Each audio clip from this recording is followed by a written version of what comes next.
Hi everyone, my name's Pieta Valentine. I've written 2 books, The Resident's Voice from a Dementia Unit and The Resident's Rise from a Dementia Unit. Today's session is the 3 steps to help reduce anxiety for your resident relative in a dementia unit. So the 3 steps are for anxiety to reduce stress is the first, relaxation, secondly, talk it through, and thirdly, move through it. So relaxation. Now, the big thing with anxiety, of course, is that the stress levels go right up and the cortisol with it. So relaxation is the big important factor to reduce the stress of anxiety. So often for a resident, a person in a dementia facility, anxiety escalates very quickly, especially if they've just arrived. It's a new environment, they're not used to it, they've been in their own home all their lives, and now they're put in a facility with 30, 40 other people. You can imagine how, stressful that is. So your mother, say it's your mother, will need a lot of love, care, compassion, attention for that first month at least, especially the first month to, enable them, hopefully, to settle in. So say your mother has just arrived and so she is really anxious. And so, when you arrive, you see that she's really anxious. The best thing really to do is to take her to her room where it's quiet and more peaceful. So you can just say, look, Mum, I can see that you're really, stressed here. Let's go to your room and, we'll see how we can help you relax there. Oh, yes, dear, that's a good idea. It's so noisy here and people screaming and, I don't know if I can take it. So you go to the room, which the rooms are always quiet, aren't they?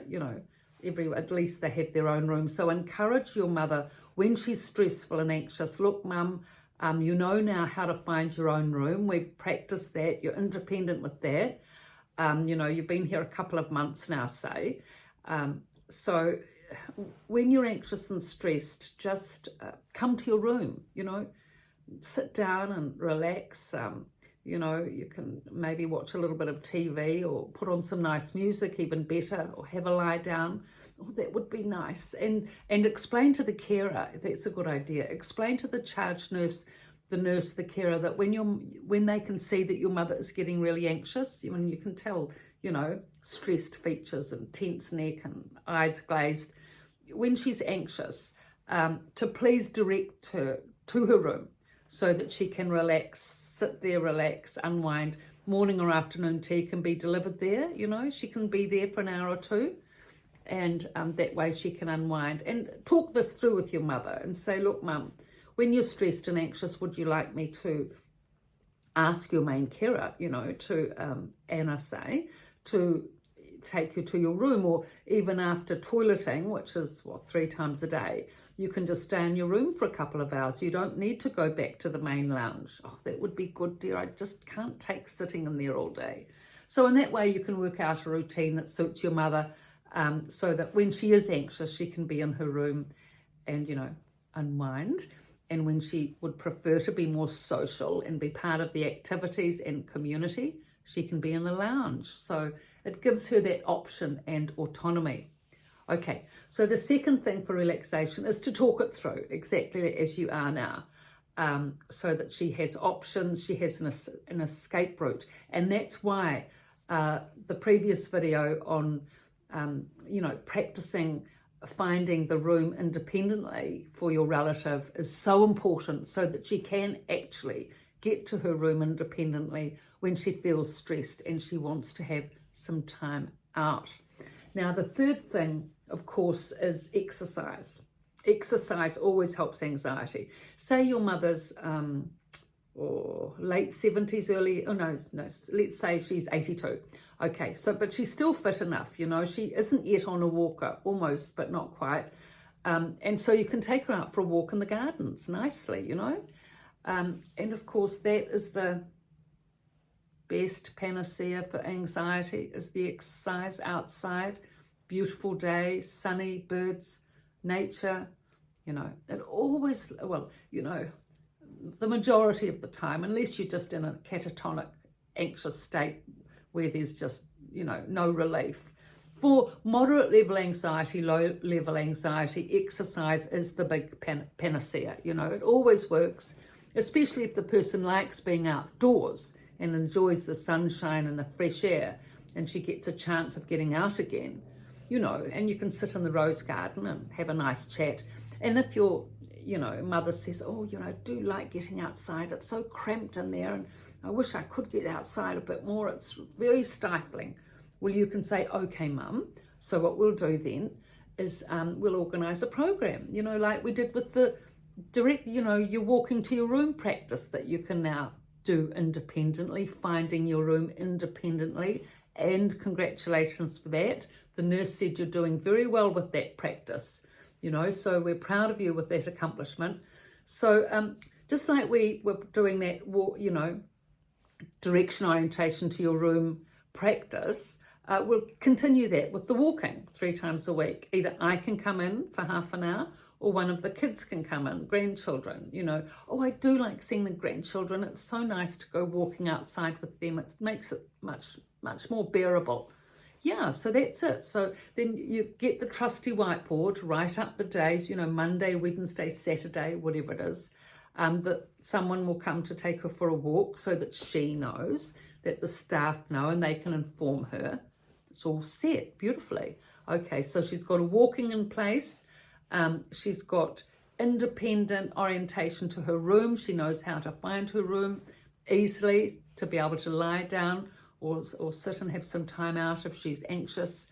And the staff are alerted to be able, you know, to remind her to stay there, or after toileting to stay there for a couple of hours if she's anxious.